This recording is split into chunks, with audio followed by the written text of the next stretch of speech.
أهلا بيكم في رايزنج فينيكس تارو. الفيديو ده هيكون التوقعات العاطفية لبرج السرطان Sun Moon Rising Timeless Reading.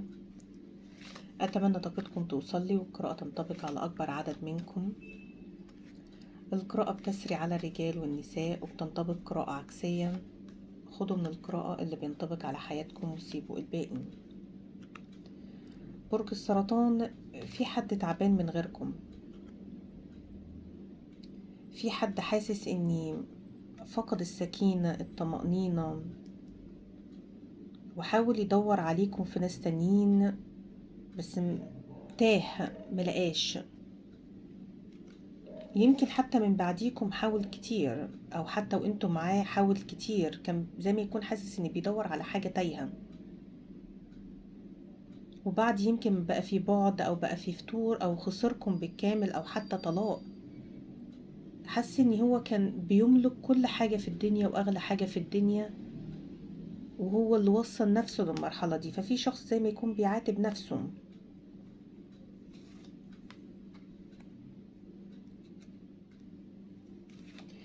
في شخص تاني ممكن يكون تعب من كتر الوحدة، ويمكن قعد سنين أو أيام بيبحث عنكم ومش لاقيكم. في حد ممكن يكون بيدعي بيتمنى إن يدور عليكم، وفعلا في رحلة بحث عنكم لغاية ما خلاص حس إن هو يعني شيخ، حتى لو كان سنا صغيرا فحس إن هو من جوه شيخ، يعني بقى شيخ أو بقى كبير في السن أو اتقدم في العمر قبل فوات الأوان. soul searching، في حد بيبحث عن روحه. عارفين مين روحه؟ انتوا. في حد بيبحث عنكم وتعب من كتر ما بيبحث عنكم ومش لاقيكم. في شخص فقد الأمل أو فقد إن هو فعلا يلاقي his own soul اللي هي أصلا انتوا روح الشخص دوا. في حد بالنسبة له انتوا روحه، وفي عدم وجودكم أو في عدم مصادفتكم أو في رحلة البحث عنكم الشخص دوا يعني زي ما يكون أصبح كتلة من جليد، في أي وقت هتتكسر. زي ما يكون الجلاس أو الآيس ده بيبقى كتير هش delicate. ده يمكن لو شوية حرارة يسيح وما يبقى ملوش يعني وجود، يبقى أصبح من العدم. بس في الوقت المناسب في البروبر تايم هيكون في الفرصة ان يمكن طرقكم تصادف بعض، او يمكن يكون في رجوع او اعتراف بالحب، او زي ما يكون تدارك للامر، في distant opportunities، في فرصة، في فرصة لعلاقتكم. والشخص دوا يمكن لما هيلاقيكم او لو انتوا هتدوله فرصة او هتقبلوا ان هو يكون شريك حياتكم، هيكون عنده كتير يعني lots to do، اللي هو planning and decisions، زي ما يكون تخطيط قرارات واجب اتخاذها او تخطيط واجب ان هو يعمل زي خطط. يمكن هيكون في عدة محاولات لاسترجاعكم، عدة محاولات للتقرب منكم، عدة محاولات ان انتوا تقبلوا بيه، عدة محاولات ان هو يكون to the point اللي يستاهلكم.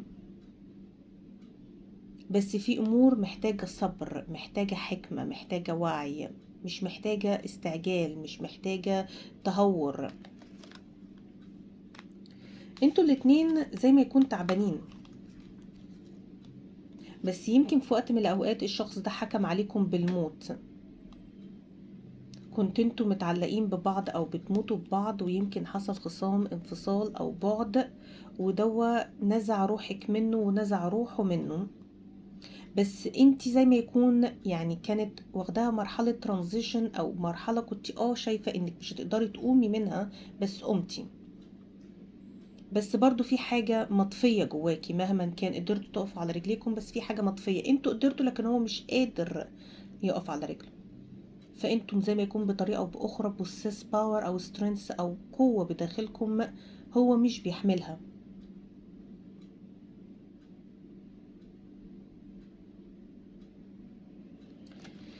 في حد بيدور عليكم. شايفين هنا هو الشخص ده زي ما يكون في ناس كتير بتمر وبيحاول حتى يبص من بعيد اللي هو يشوف انتي فين. انا بدور عليكي، سول سيرشنج. ولو شايفين الناس اللي ماشية دي، هو زي ما يكون حد بيحاول يدور عليكم، اللي هو زي ما يكون يعني الناس شبهكم. هو مش انتوا، بس ممكن يكون بيدعوا الصفات اللي انتوا حقيقة عليها، وبيكتشف بعد فترة ان دي اقنعة هما بيلبسوها، او ان هما مش انتي، او انتي مكانك لا يستبدل، بس انتي انا مش لاقيكي.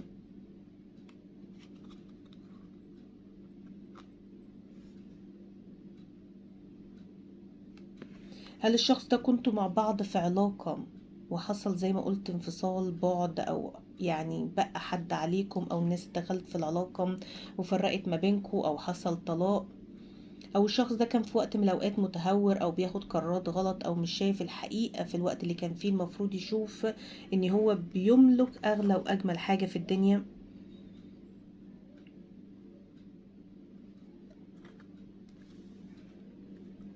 في حد هنا بعد الترانزيشن او بعد التغيير ما بقاش الشخص اللي كان عليه زمان.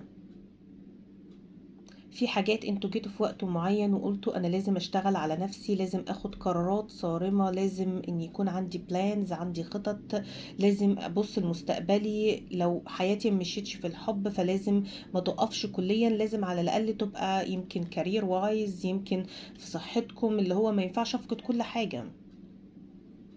اللي هو زي ما يكون عندكم كونسبت الدنيا ما بتديش كل حاجة، بس لازم يمكن حتى عندكم مسؤوليات ما كانش ان انتوا يعني to stand up for yourself، على الاقل ان تنتبهوا لنفسكم عشان في غيركم يمكن بيعتمد عليكم او مستني ان انتوا تقدموا له حاجة، ويمكن عندكم زي ما بنقول responsibilities او مسؤوليات.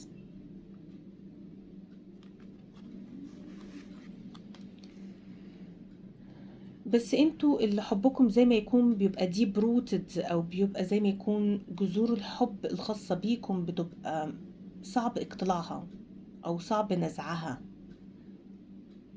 لان انتوا يمكن لما بتحبوا بتحبوا بكل يعني بكل خلية فيكم، او بكل مكان فيكم، بكل حواسكم، بكل ما عندكم.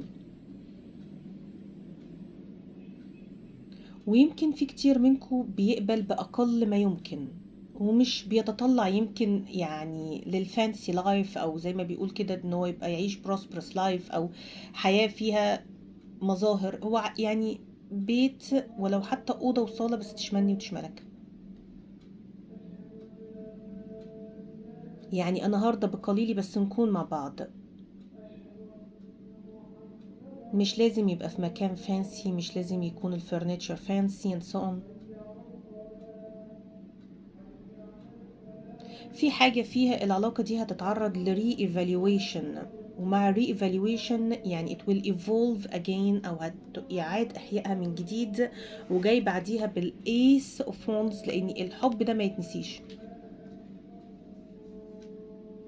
الحب ده ما يتكررش. ففي حد عايز يقولك اديني فرصة أخيرة، أو نشعل شعلة الحب من تاني، السبارك اوف لاف. في حد قلبه لسه بينبض بيكم وليكم، وما ينفعش ان انتوا تنزعوا منه الامل ان هو يلاقيكم، او ان انتوا تدوله فرصة او تكونوا مع بعض، لان ده الامل الوحيد اللي مخليه لغاية دلوقتي لسه جليد، او لسه بيحاول ان يعني يسند نفسه يعني بما تبقى عنده من قوة، اللي هو باخر طاقة عنده. بس I'm soul searching. You are my soul. أنا ببحث عن يعني روحي، وإنتي روحي. زي ما يكون عايز يقولك احييني من تاني، أو إنتي كنتي صح أنا كنت غلط. إنتي كنتي صح وأنا كنت غلط في حاجة فيها انتوا يمكن discussed it with that person، أو ناقشتوا مع الشخص ده وكان ودن من تين ودن من عجيب، بس عايز أقولكوا انتوا صح، أنا اللي كنت غلط، أنا اللي غلط. أو أنا يمكن اللي كنت بدور يعني على الحياة او على المستقبل بطريقة غلط، اللي هو فيما يخص كلمة مستقبل في من وجهة نظر الشخص ده. انتي الحاجة الوحيدة اللي مفروض افضل متمسك بيها لغاية اخر نفس في عمري. انتي مش بس السبارك اوف لوف او شعلة الحب او نبضات القلب، انتي الحياة في حد ذاتها. ما اقدرش اعيش من غير الامل ده. كلمة ما اقدرش اعيش من غير الامل ده بتتقال كده شايفين بطريقة كتير سهلة، بس في حد ذاتها بتحمل ألم في باطنها محدش يقدر يتحمله. ما اقدرش اعيش، اللي هو زي ما يكون انتي يعني بفراقك او بعدم قبولك ليا او بعدم مسامحتك ليا او whatever، انتي كأنك يعني بتنزعي مني القدرة اني انا استمر في اني اكمل حياتي. انا ما اقدرش اعيش، والامل ده هو اللي بيحييني او مخليني مستمر ان انا اتنفس، او مستمر اني انا to wake up every morning، علشان يمكن المرة دي يعني انا كل morning بيقربني ليكي اكتر، او كل صباح انا بمر ليكي يعني بقرب ليكي، بقرب ان اكون معاكي، بقرب يمكن ان احنا نرجع. الامل صحيح ساعات بيضعف بس هو لسه موجود. elimination and growth. ممكن يكون في بينكم تواصل عن طريق ال 5D dimension أو spiritual connection. في حد ممكن يكون بيعمل التاني telepathy أو meditation، بس في ظلام انتوا يمكن عايشينه انتوا الاتنين على فكرة. بس الأمل دوا زي ما يكون انتوا الاتنين you to share، بتشاركوه أو نفس الأمل، اللي هو بعد كل ظلام في زي صباح. حتى اللايت اوف ذا كاندل أو ضوء الشمع فجأة كده حسيت اني نور. اللي هو في حد يمكن حياته هتنور، في حد حياته هتنور هتكون مبهجة، في حد يمكن عايش فعلا حقيقيا في ظلام، يمكن حتى بيحب يطفي الأنوار أو يعيش في ضوء خافت. ما بقاش متحمل أو عينيه ما بقتش متحملة إن الضوء يبقى قوي، ما بقاش عنده القدرة. عينيه ما بقتش عنده القدرة، مع إن العين بتحب الحاجة تبقى واضحة ويبقى الضوء يبقى قوي، بس ما بقاش قادر يتحمل. عايز تعبان، هو شخص تعبان. في حد عايز الحب ده وما يقدرش يعيش من غيره. في حاجة ممكن حتى تكون بتخص السحاب أو بتخص السماء أو بتخص مراقبة شروق الشمس أو غروبها. ابشروا لأن في بيج فونز، في excitement and curiosity، في celebration، في احتفال، في فرح ليكم، في فرح وسط الظلام، وسط العتمة، وسط التعب، وسط الإرهاق، وسط زيرو طاقة. في فرح، في حاجة هتنعش قلوبكم، في حاجة من تاني هتنعش حياتكم. في حد ممكن يكون بيشوف أرقام متكررة أو زي ما يكون يعني significant pair of number، اللي هو زي ما يكون زي ما أنا لما بصيت على السكرين هنا 13. هل في حاجة تخص رقم 13؟ 13، رقم 13. في celebration هنا waiting for you، في احتفال في انتظاركم. في حد يمكن عنده صورتكم على الموبايل، او في حد بيعرف او معاه صوركم او معاه ديالوج او حديث ما بينكم، ويمكن بيقعد يريد all the time او يقرا طول الوقت او بيشوف صوركم طول الوقت او بيتابع اخباركم.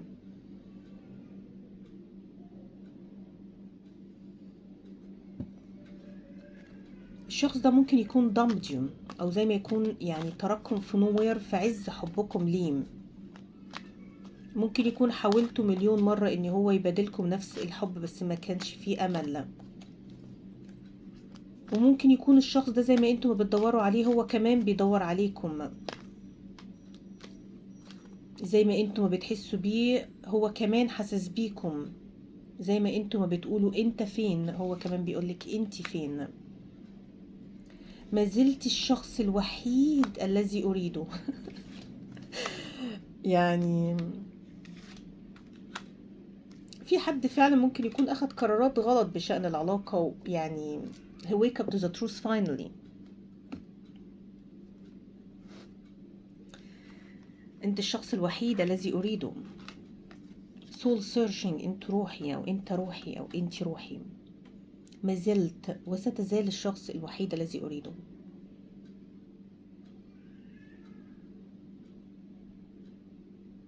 زي ما يكون انت وردة حياتي او انت اجمل حاجة حصلت في حياتي. انت الحاجة الطبيعية، مش الورد الصناعي والكلام الفارغ ده. انت حاجة جنون، حاجة اصلية، حاجة طبيعية. لا اريد ان افقدك، انا ما اقدرش افقدك، انا مش عايز افقدك، انا ما اقدرش مهما كان ما بدا عليه الامور وما وصلنا ليه. انا ما اقدرش افقدك، ما اقدرش اخسرك. كانت رأسي مشوشة ولكني ارى بوضوح الان. ممكن اكون غلطت، ممكن اخدت قرارات غلط، بس ما فيش انسان معصوم من الخطأ، ما فيش انسان ما بيغلطش. بس اكتشفت انك روحي، ولما سلبت روحي مني بقيت بدور عليها، واكتشفت ان كل حاجة انا فعلا عايزها وعاوزها وهفضل عايزها لاخر عمري. لا اريد ان اتخلى عنك، ولكن اعتقد انه ينبغي علي ان تكون سعيدا. اللي هو زي ما يكون انا عارف اني فاكرين الوردة اللي هي في منتهى الحيوية واصبحت زي ما يكون مرمية او مستغنية عنها. يمكن الشخص ده خلاكم تشعروا ان هو تخلى عنكم. يمكن الشخص ده عايز يعوضكم التصرفات او الامور اللي صدرت منه، او الامور اللي خلى العلاقة توصل لما هي عليه الان. ينبغي علي ان تكون سعيدا، لازم اسعدك، لازم اعوضك، لازم اعتذر. I maybe owe you an apology، او مدين لك باعتذار. فاكرين التلبسي او التخاطر، او انتوا بتحسوا ببعض في كارت الشمس او كارت الصن، وبالذات الشخص ده وهو حاسس ان هو مرتبط بيكوا بقوة عاطفيا، بيقول اعلم اننا مرتبطون بعمق. فاكرين الحب اللي هو ذو جذور عميقة صعب اقتلاعها او انتزاعها؟ هو ده العمق اللي الشخص بيتكلم عليه، هو ده الدبث اللي الشخص ده بيتكلم عليه. عمق، عمق صعب حد يقدر يقتلعه او يوصله او ينتزعه. وكل يوم عن التاني العمق ده بيزيد، عمق الحب. زي الشجرة كل ما بتتقدم في العمر كل ما الروتس بتاعتها بتتوغل وبيكون صعب اقتلاعها، بتبقى ديب روتد، عكس ما تكون لسه مزروعة، بالذات الشجر الكبير. maybe I'm planning my way back to you. ممكن اكون انا بخطط او باخد قرارات اني انا عايز ازاي ارجع العلاقة، او ازاي اقرب ليكي، او ازاي نكون مع بعض حياة.